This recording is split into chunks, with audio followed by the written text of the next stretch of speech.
سعاده المستشار الراجل اللي انت بتتكلم عنه اللي هو عجرنا ده ابن عمنا احنا من البلد، من قريه منيا الحيط، مركز اقصى محافظه الفيوم. احنا هنا ناس عائلات. انت كده راجل بتقول انا راجل دوله. ازاي تبقى راجل دوله وتتهم الناس بالباطل عشان واحد قال لك كلمتين تطلع على الهوا على البث مباشر تتكلم على اولاد الناس؟ الراجل ده ولا يعرف الاهلي ولا يعرف الزمالك، ده راجل بنا، راجل امي ما يعرفش يكتب اسمه. انت ازاي تتكلم عنه بالاسلوب ده على الهوا وعنده اولاد وعنده عيله؟ الكلام ده غلط سعاده المستشار. انت بتقول انا راجل دوله، راجل دوله يتكلم بالطريقه دي على الناس؟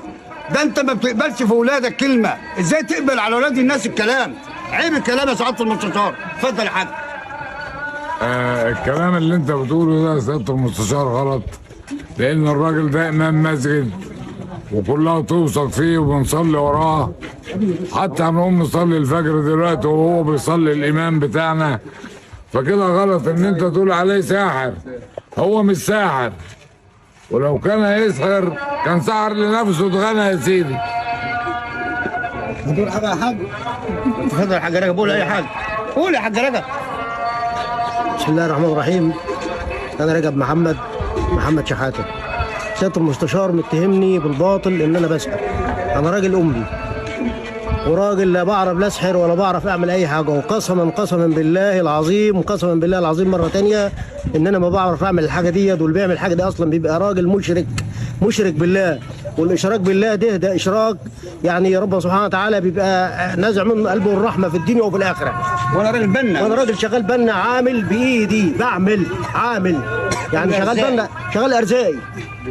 يعني لو تيجي حضرتك تتفرج على المعيشه بتاعتنا اللي احنا عايشينها او البيت اللي انا عايش فيه مش هترضاها انت نفسك. وسمعه ولادي، وسمعه ولادي. طبعا ده كده غلط، ده تهريج، ده كده ما ينفعش. ده تهريج، وحرام عليك لما تشوه سمعتي بالطريقه دي. ده راجل معاه عيال ومعاه اولاد ومعاه اسره. ازاي يشركوا معزل؟ ومعايا بنات ومعايا عيال برضه على وش جواز، ومعايا بنات على وش جواز. اتكلم انت، بتتكلم. ده تهريج، وحرام عليك لما تشوه سمعتي بالطريقه دي. ده راجل معاه عيال ومعاه اولاد ومعاه اسره. ازاي يشركوا معزل؟ ومعايا بنات ومعايا عيال برضه على وش جواز، ومعايا بنات على وش جواز. اتكلم انت، بتتكلم. حرام لما تقول عليا بالطريقه دي. أنا أقسم بالله ما بعرف أعمل الحاجة دي ولا أصلا. أنا كنت بحافظ قرآن فعلا، حافظ قرآن حفظ. هو ده اللي خلى الزمالك يتغلب 4-1. ما بعرفش. هو ده اللي خلى الواد امبارح ما عنديش خط ولا كان بيقلش وبيجلي. لعيبتك تعبان. وشكرا. سحر الكورة فيها سحر. كان في السودان خدت كأس العالم لو بالسحر. كان سحر. صلح فرقتك أنت الأول. سياده المستشار احنا زملكاويه مش مقتنعين باي سحر وباي كلام خالص. كلام كله ده مفيش اي حاجه خالص. احنا زملكاويه وجنبيه مفيش اي حاجه خالص. وسيبك من الكلام اللي انت بتقول عليه ده كله ده. واحنا بنطلع ننزل الفيديو ده ومع الراجل ده اللي هو ابن عمي. لو هنموت احنا برضه معاه، ومفيش اي حاجه من شغل الاصحاب ولا شغل اي حاجه. ده كله كله اونطه. شغل كله اونطه.